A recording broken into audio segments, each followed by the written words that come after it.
Andrew, you were a trained professional wrestler. Why did Rick kick you out of the school, UPW? Oh, God. Nice. Kicked me out? I didn't know I was kicked out. That's what he said. John likes to create controversy, man.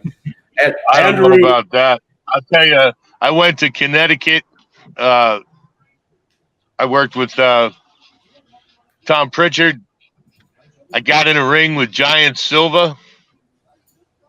They told him to go to the top rope. They told me to take a drop kick from the center of the ring with Giant Silva. I took a drop kick from Giant Silva. I went back about 100 miles an hour to the top rope. Backwards, my plan was to push down on the back ropes and flip out on my feet facing the ring. And whoever set the ring up, I don't know if this was intentional, but the ropes were loose.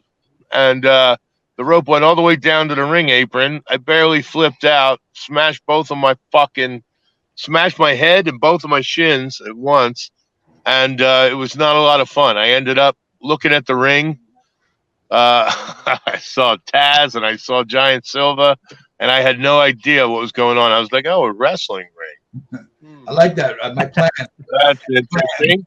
Andrew, and, then I went to the hospital, got some pain pills, and which were confiscated by members of staff for their own personal use. Right. And let's just say, I think that was my last foray into professional wrestling. Andrew, I have never heard that story before. I did not know that, man. That's fucking crazy. Wow. I remember you going back east. I remember that. I don't remember. Yeah, you were a beast, man. No doubt about it. I mean, I'm lucky I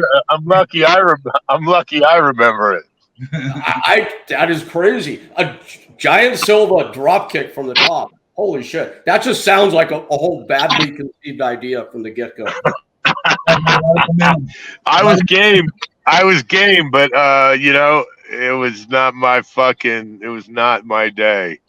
That's a horrible idea. Horrible idea, man. Wow. And I don't know how the ropes could have been that loose unless it was intentional. I had a similar fucked up experience with WCW. They didn't want to book. They wanted to book me. Paul Orndorff was a fucking piece of shit, and they fucked me over there too. With by the time I got taped, I had to do like 10,000 fucking Hindu squats for a week before they wanted to tape my match with somebody that was completely green, never been in a ring in their life, never tied up. It was a fuck fest, and those ropes being loose at WWE headquarters and going all the way down to the floor, that's a little fucked up too, and Dude, some things aren't meant to be. What happened with Orndorff? I actually almost got in a fight with Paul Orndorff in a dressing room in New York. Paul Orndorff was like, I looked up to Paul Orndorff.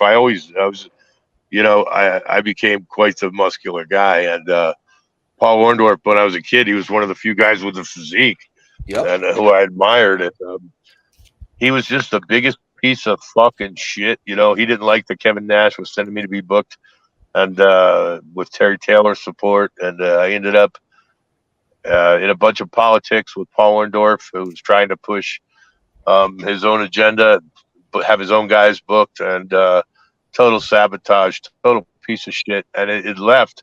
I called him out, told him he wanted to step outside. I was going to fucking rearrange his face. Piece of shit. Listen, Orndorff, I had a similar situation with him, man. That's trippy. I had no idea, man. I'm glad. Wonderful, Mr. Cocksucker. Right.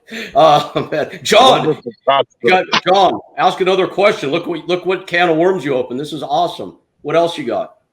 Well, that's how I got kicked out. That's how I got kicked out of wrestling. Thank you for watching the Hannibal TV.